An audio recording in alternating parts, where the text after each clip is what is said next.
paupenyu hwedu muzuva ranhasi. Takandiverenge a common scripture verse inozikanwa kwazvo, Ezekiel 37. Noida zingaite Ezekiel 37. Nyaya yemabhonzo mumupata uye nekuprofita kwaEzekiel pamusoro pemabhonzo.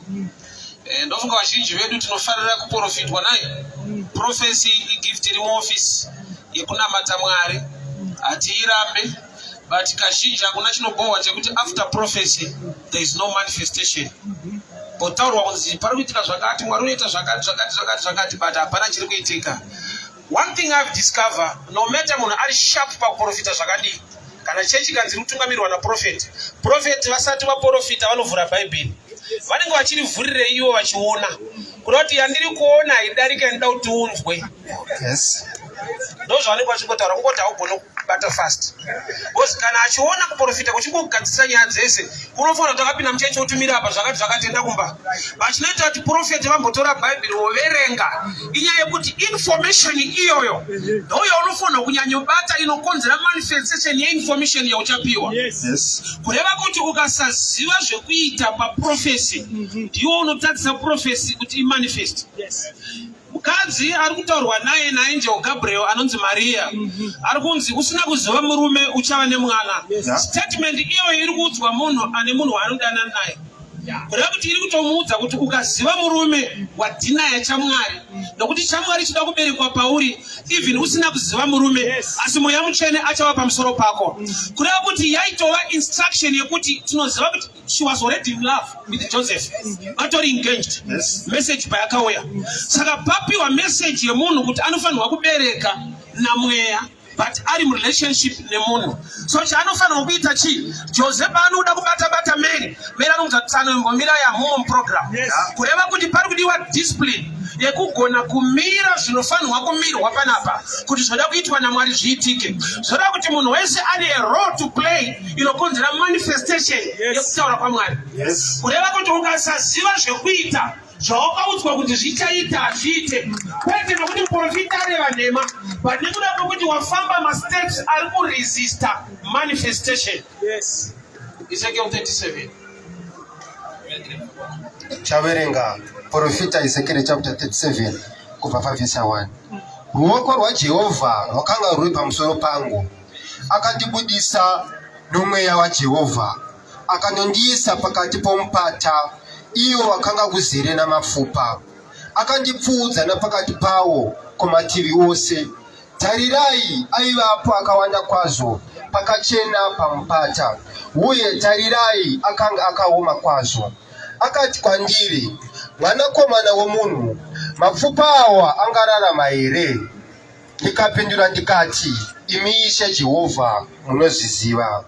Zvino akati kwandirizve, profita pamusoro pamapfupa awa uti kwaari, imi mapfupa akaoma, inzwai shoko raJehovha.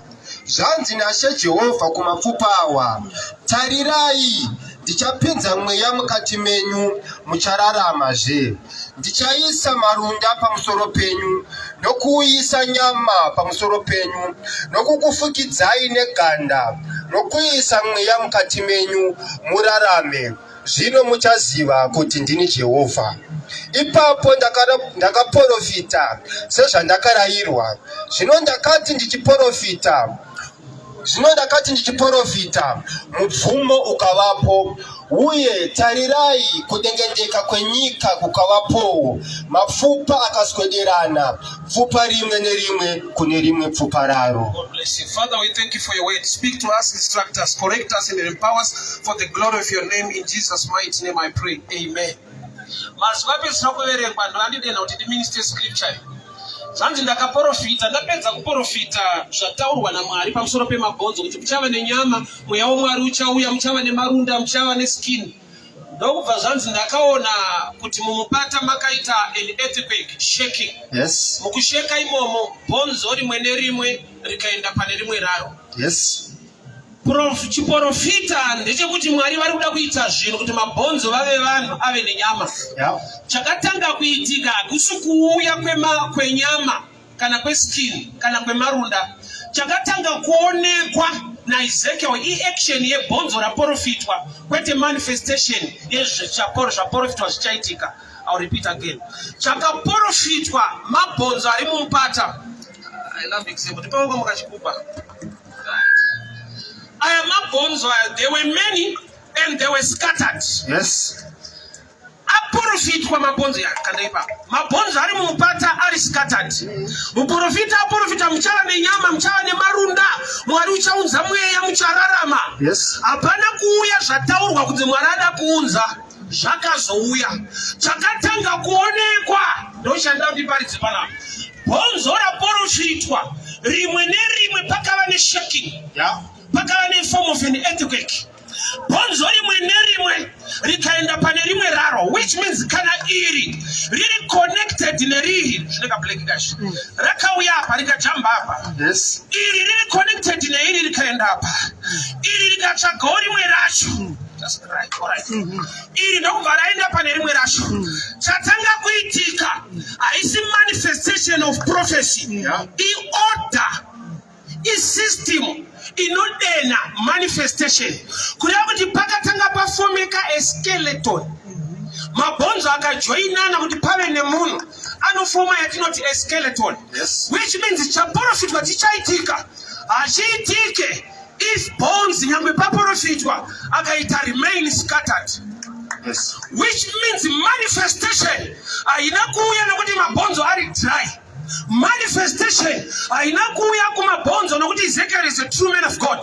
Mabhonzo aprofitwa akatanga kuita zvisina kutaurwa.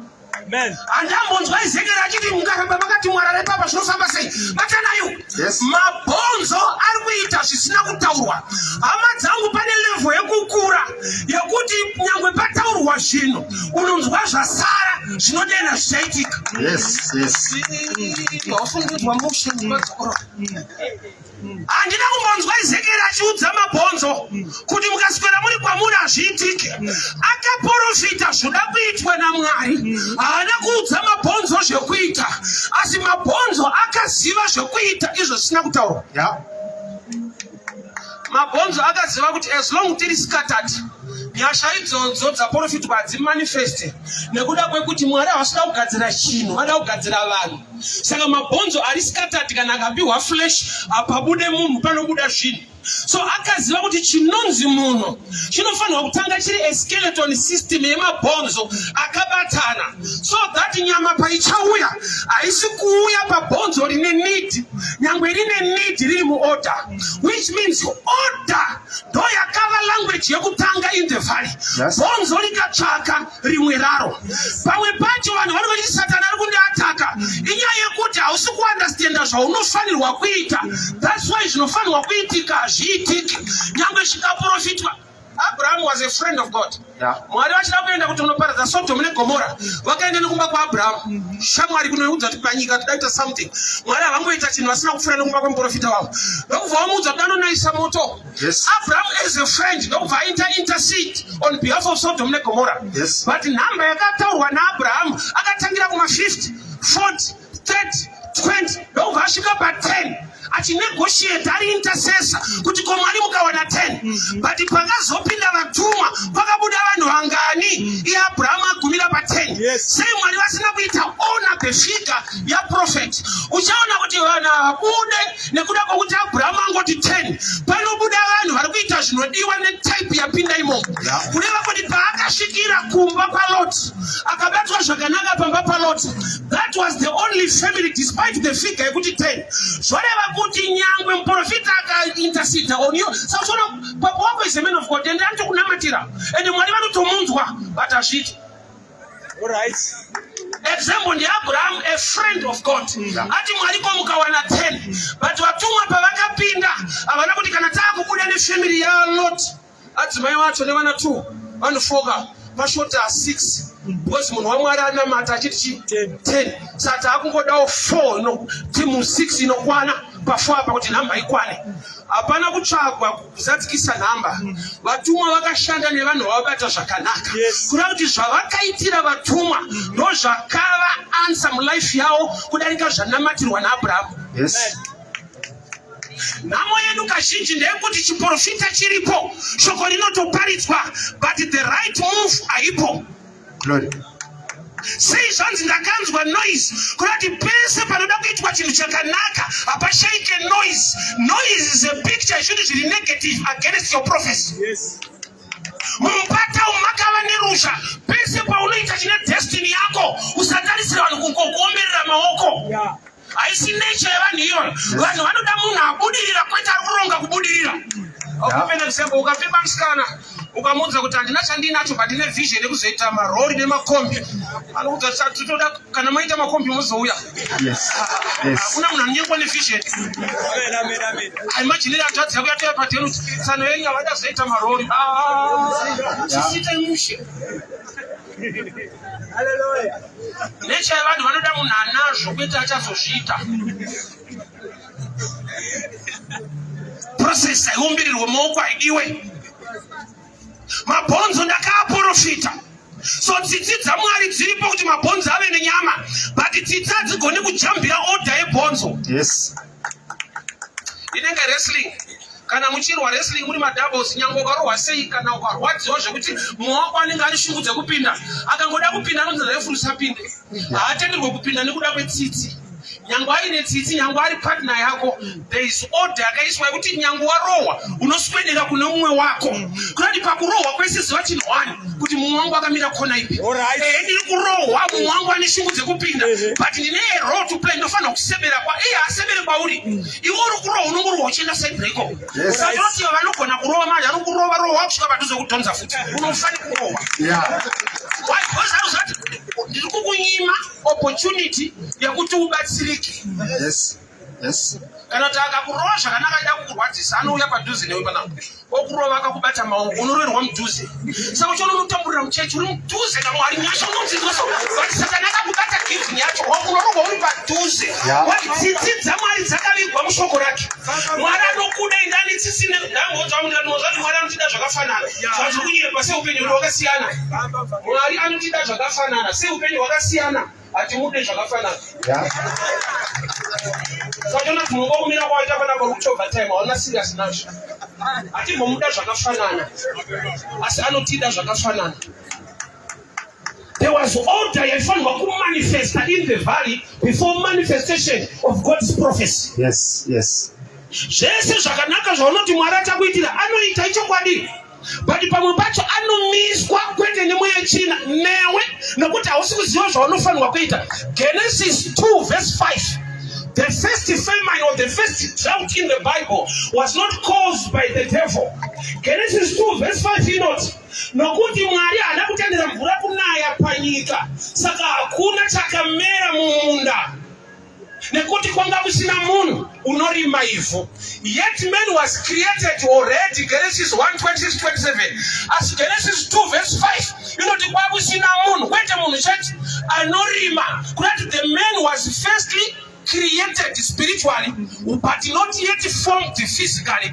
Why? Because a physical man is the only man who can work the ground. Saka nhamo iri kuitika mugadheni kuti mvura isanaye haisi nyaya yekuti Mwari havana tsitsi havadi kuti zvirimwa zviwe nemvura, but vari kuti kana pasina anogona kumanage the garden there is no need yekuririsa mvura. Why? Nokuti chinoita kuti garden rinzi garden inyaya yagardener. All right. Yes. Vashandi vekanzuro vakaita strike yekuti havaende mu Harare garden kunobata bata. Kunoita sango reHarare. Original plan garden reHarare. Vakaita strike 3 months kasango keHarare. Yes. So chinoita kuti rive garden inyaya gardener ari kuita take care. So Mwari vane original plan inongomanifesta kana wakuziva zvekuita. Yes. Yes.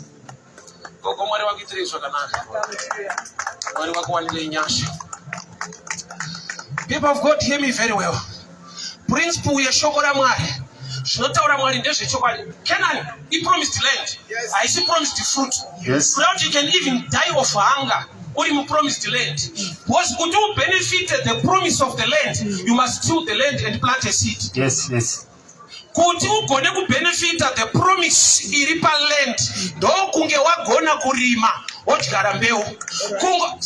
Asana muzona switch nyika yakati independence kudhara but tiri kutambura one. Ndakati problem yako inyaya yeEnglish.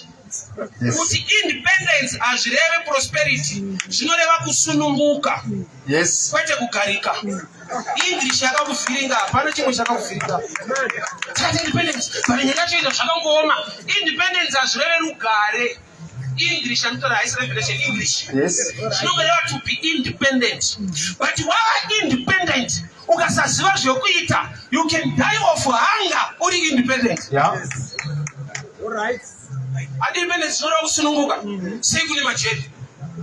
Kurati kune type inofanira kusungwa mukusununguka imo. Yes. Why? Because haizive kuti kusununguka kunogumira papi. Yeah. Pinda kamushopu utore kompyuta kuti takazvirwira unovharirwa. Nyika yakasununguka inosungwa vanhu.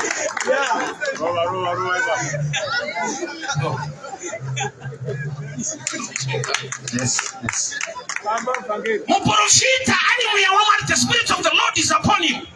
Aprofita kuti mabhonzo inzwai, muchava nenyama, muchararama. Yes. But chakatanga kuitika kusukuuya kwezvataurwa nyanga ataura ari Mwari.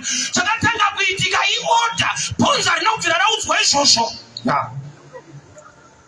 Isu kumushawo kunoitwa magadheni kwedu kudomboshawo, tairara mukitchen 3 boys officer. Gogo vaiswera, vairara vatobika zvekunodya kumunda kwaiswerwa. Saka vaizouya usiku tarara kuma9 oti mutsotsi. Right, poto iri pamoto iyi, zvamurimi mogozodya. Zvazvinoreva ndo zvavasina kutaura. Ukanzwa zvavareva kuti zvamurimi mogozodya, munotomuka usiku moti zvatirisu. Tanzi tozodya. Why uri kuita zvawanzwa? Yeti imeseji vanhu vaamachuwa vari kuviga zvavari kuda kutaura. Yes. Vari kuti musadye, but vanokurambidza sei? Vanoti zvamurimi mogozodya. So ilanguage yevanhu vakuru haisi vafana vanomuka vakadya.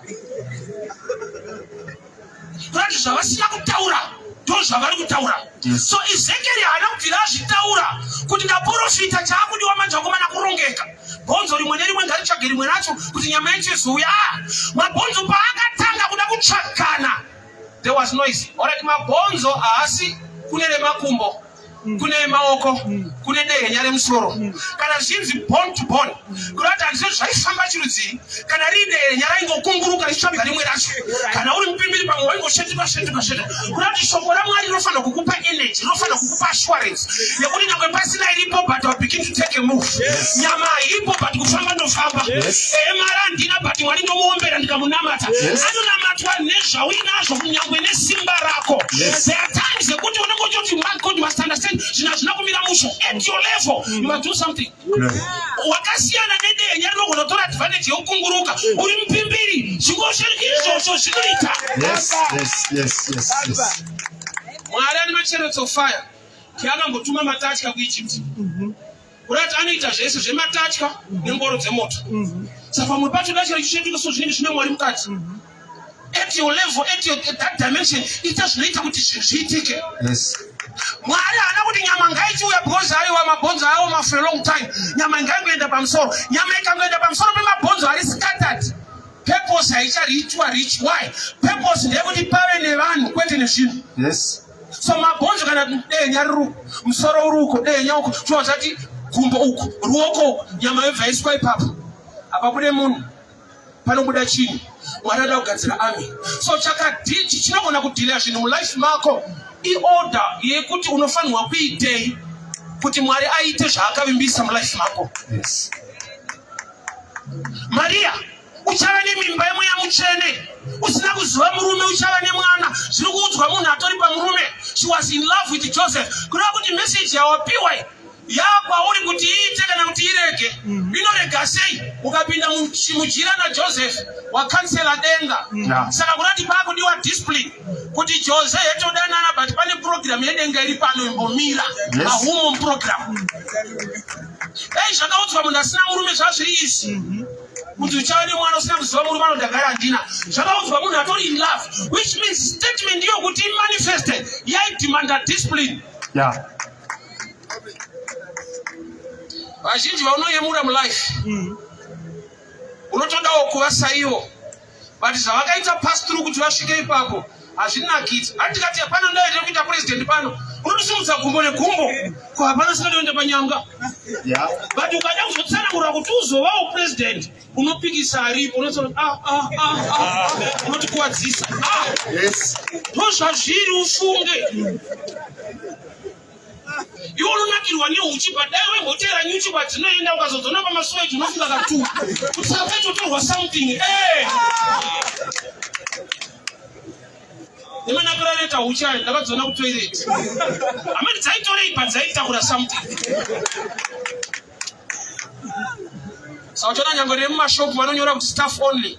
Ndokunobhekwa zvamunozoona mugirazo. Baba chisati chamugirazi kuna tsano nonga ndikuda zewa chikanya kuti mudonald. Wewe unofunga katu kuti auma munotukuvadza kumana. Saka zvinonzi kunze kwestaff. Wewe mnoyeko kwamuzotenga. Kune iri kutambika kusini. Mumpata makava noise. Noise is sign yekuti pane movement iri kuitika, but noise is also a picture yekuti pane zvisingafari kana wakuita zvinoita kuti zvako zviite. Yes. Israel hainotanga kurwiswa kuKenani, vakatanga kurwiswa paRefidim just after coming out of Egypt. Havana kubuda muEgypt kuti vatore wilderness, vabuda kuti vaende kunotora Canaan. So why are they being fought in the wilderness? Right, kune mweya inokurwisa kana wamu right direction kwete wamu destination. Yes. Yes. Vanondivengere pasina chandinacho. Mweya nchina inenge utoziva kuti ukaramba uchita zvauri kuita uchange wane zvauinazvo. Saka urowosotosimuka. Wakaipa unotoziva kuti pane kwauri kuenda kwaramba uchinamata Mwari, wauri kunamata pane kwaunoenda. Saka anobva angokubata. Job achatakwa, the devil akakumbira Mwari kuti ndipe mukana ndimbonetsa Blaza. Yes. Satani akanyepera kudzungaira, akatanga nekuenda mudanga remombe, iye akumbira munhu kwete mombe. Wakaipa akakumbira kuataka Job, ndokubva anyepera kurasika ndokubva aenda kudanga. But iye aitoziva metsi kuti manamatiro aJob ndeyekuti panodiwa sacrifice, yekusacrifice kuna Mwari wake vane relationship. Saka ndikabata chinogadzira ukama naMwari aizi kurova. Kurati relationship ndoyakatanga yaatakwa. Unozati izve Satani akada kukuataka, anoenda futi kudanga. Danga kana itaura ndotora skin, boots. Unoona kuti anda boots saka ndiende kuchechi nonga kwabatwa danga. Satani anonyepera kudzungaira, anokushaisa boots zvekuti tauzienda kana usina boots. Hamba kuti usaende kuchechi, anoti tapi yeboots yemutsana haichaita. There was noise in the valley. Prophecy yaitwa, there was noise. Yeah. Despite noise, bonzo rakaenda panzvimbo. Takuda vanhu vane nharo. Zvinokurwisa, zvinokupikisa muupenyu zviriko. But make sure uluze focus yekuita zvaunofanirwa kuita kuti uachieve. Ukafungidzira kuti zvese zvinouya at easy because una Mwari. Jesu chaiye kuti atoenda pamuchinjikwa kwakaitwa ma-elections. Munodani Jesu kana kuti Bharabhasi? Akaya kuzofira vanhu ndiani? Ndi Bharabhasi ere kana kuti Jesu? Ndi Jesu. Denga rakatosaina kuti ngaende panyika kunofira vanhu, but nyika ine nharo inokugidza zvakachuzwa nedenga. Hey. Yeah. Ndofara kuti vanhu vakatadza kuvhota zvikafamba musha. Wozo vanhu vakavhotera Bharabhasi kuti ngaadzoke. Hakuna munhu anoda tsotso tiri kudzokororeka. Zvezvo kuti dzokorore rine simba zvotorwa munhu ari right. Kwete munhu ari kubira achipondera vanhu moti toda Bharabhasi. Kunati vanhu vakatadza kuvhota. Chakonzera kutadza kuvhota chii? Jesu anga apupinda muGetsemani nenyaya yacho. Akati Baba ndinogamuchira zvamakati ndiuye kuzoita. Kureva kuti prayer ikey by election. Yes. Ndatopedza. Ndutara zvemubhaibheri, ma-elections emubhaibheri. Ngatitakurika. Jesu pakanzi Jesu kana kuti Bharabhasi munodani? Vanhu vakavhotera Bharabhasi a criminal. Yes. Why? Nokuti kuGetsemani nyaya yanga yagadzirwa munamato unokorekta era iri pamberi. Yes. Usangobuda mumba. Usangoita chinhu usina kutaura munyika yemweyo. Munyika yemweyo munogadzirwa zvinhu zvinomanifesta panyika yenyama. Vakuru vanhu kuda Bharabhasi haisi choice yavo. Vamanipulatwa choice neprayer in the spirit. Yes. Hakuna munhu anoda munhu akarepa mwana wake. Hakuna munhu anoda munhu akambira mombe kuti adzoke kumaraini. But ukaona vanhu vakuti toda Bharabhasi, iera, but era yabva papi? Kune zvakaitwa muGetsemani. Yes, yes. So une Getsemani life mako. Time yaunofana kuita prayer mba mako. Tine vanhu vanoita prayer nokuti pane zviri kunetsa. Kogoita vanoita prayer vachinamata Mwari kuita kuti pavanosangana zvinonetsa wawanirwe nyasha. There was noise in the valley, but bonzo rimwe nerimwe rikaenda pane rimwe racho. Yes. Noise in picture ye battle. Tipese paunoda kuita chakanaka. Usafungidzira kuti uchangoona vanhu vanoti it's okay ita. Tine vanhu izvezvi chinhu chawakaita ichi chanaka nhasi inyaya kuti wakaita nharo vanhu pavairamba. Yes. Ufunge mulife nharo dzinodiwa. Nharo dzine side radzinodiwa. Chinhu chese chakanaka chakangoipo kachiitsa pasiripo. Yes. Pachinodiwa. Chinhu chese chiri right. Chese muupenyu chiri right. Pane pazvinoitirwa. Saka uchiona nhasi kwatone munda inorimwa mbanje munyika muno. Ine zvainoshanda zvakanaka kudarika zvekudhodza uri murondo. Chinhu chese chiri right chikaita vanhu vane pfungwa dziri right. Chakanaka. Musikana amitiswa nhumbi inomunetsa kuti atati anotoisunga netambo. Amai vachangororwa mwedzi wechi2 vanotowedzera kuipusha kuti mubate shuwa kuti atisvika zvekutamba zvakaita. Chinhu chiri kudzingisa mumwe pamba chiri kuita kuti mumwe agare ipapo. There was noise in the valley. Kuti pane mweya uri kurwa neorder iri kudiwa, but bonzo rimwe nerimwe rikatsvaga rimwe raro. Izvezvi paunonamata kuti Mwari ndikomborerei mhuri yangu Jehovha, mhuri yako yacho chaiyo chaiyo yauri kunamatira imwe haipo. Haune mwana kuchegutuka. Paunoti Mwari mhuri yangu anenge achiti order tsano mumwe hapo timu yakashota. Pane zvinhu zvakashota mulife mako zvokuti nyangwe denga rikada kukomborera izvezvi hasi Satani ari kukurwisa. Lack of knowledge iweapon pachayo. Yes. Kusaziva zvekuita kunodarika Satani wacho. Alright, let me help you. Anozati vanhu vanotya mademoni sterek. Let me help you. Satani kutatu vaSatani havana kupindwa nedemoni. Pangosati kwaane mademoni. Saka chakaita kuti kunzi kuna Satani iko kusina mademoni chii? Chakakonzera kuti ave Satani akafunga kuda kukwidza chigaro chake pamusoro pechigaro chaJehovha. Yes. Kuda kuti thinking is more than a demon. Yes. Thinking ndo yakaita kuti Satani apiwe nyembe dzekunzi ndiye Lucifer, ndiye devil. Anga asina kupindwa nemwoyo china. Mademoni anoseva devil. Devil chii? Idea. Glory.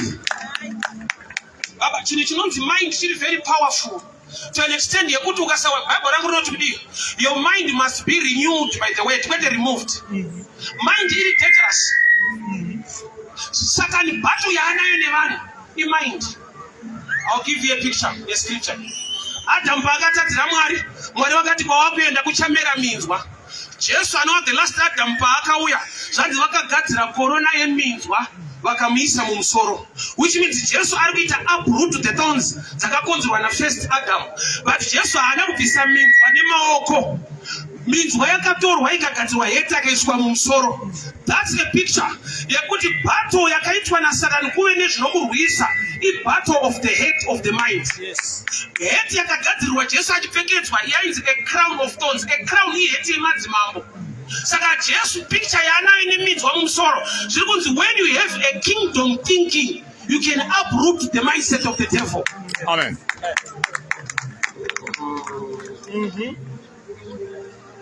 Imwe nhamo zhinji yatinayo kuchechi haasi madhimoni.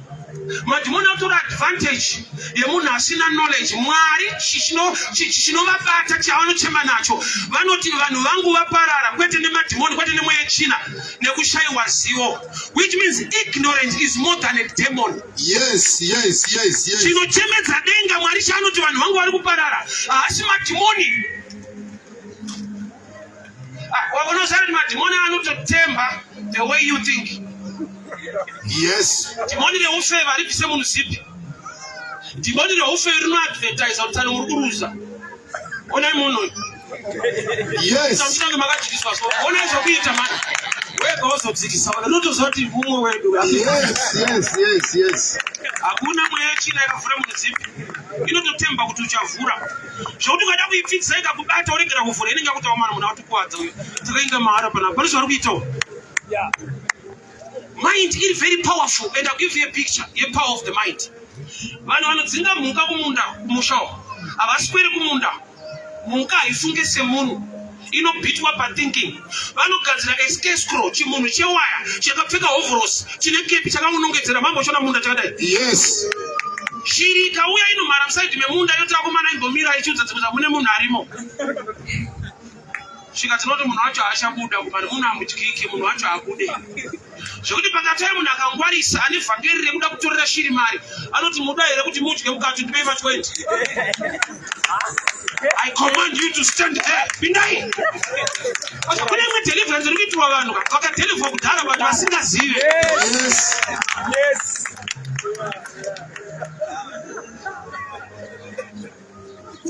Kune help yauri kupiwa yawakapiwa kudhara. Chinhu chiri mumunda achidzinge shiri but shiri haipinde.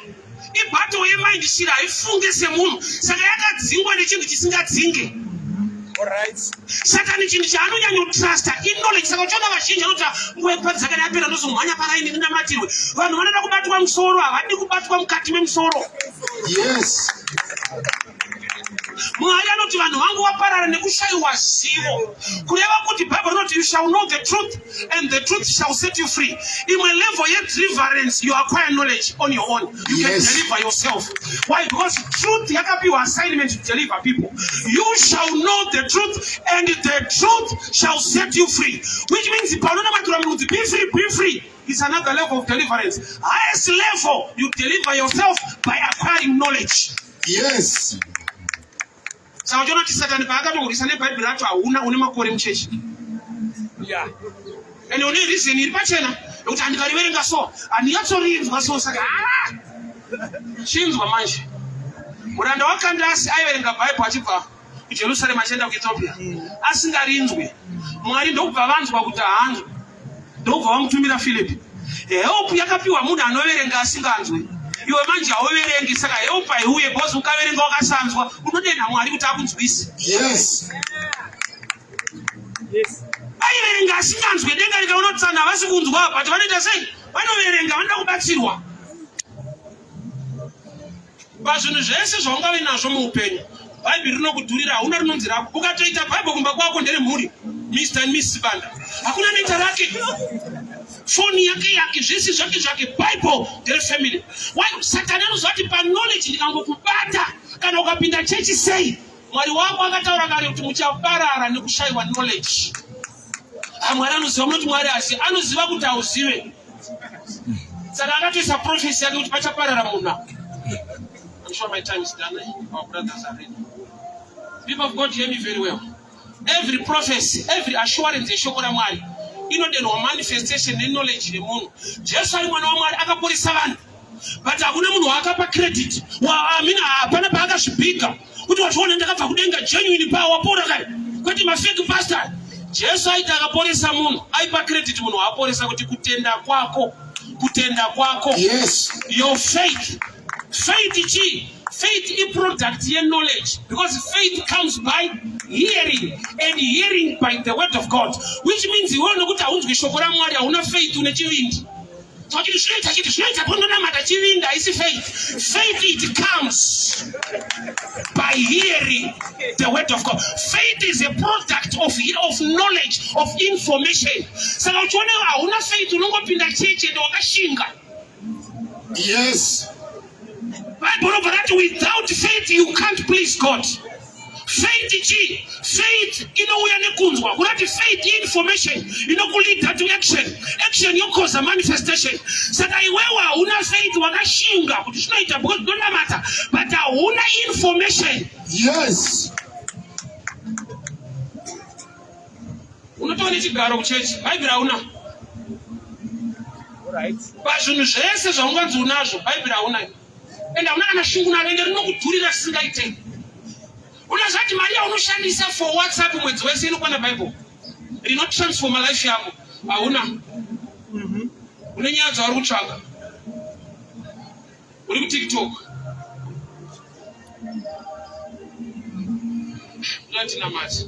The time is done. Father, we thank you for your word. Baba ndiri kunamata nekuda kweshoko riri ramataura pano. Kune mabhonzo ari scattered. My business are scattered. My families are scattered. Asi Zekeri paakataura zvandakaona zvichifamba. Baba ndataura semunhu ngazvifambe. Mari yakatiza muhomwe yake ngaidzoke. Profit business rakatiza rikatiza mumhuri yekwavo. Baba family ngaikomborerwe. Vana ava njere dzakatiza mwana aigona akunzi adofo ngadidzoke ndiri kukonzera mumupata makaoma kuti muwanikwe nyasha dzaMwari. Mufamily yakaomerwa ngai experience the grace of God. Munyika yakaoma kudai tiri kudena nyasha dzenyu Mwari. In the name that is above every name, in the mighty name of Jesus. God bless you, God bless you. Mwari vakuitire nyasha zvikuru. Mwari vakuropafadza. Thank you so much. Yes. We meet again. We need to continue the next weekend. Yeah, sure. Yes. I mean the next week. Next week, Monday to Friday, will be around as well. Yes. Thank you. Oh, thank you. Thank you.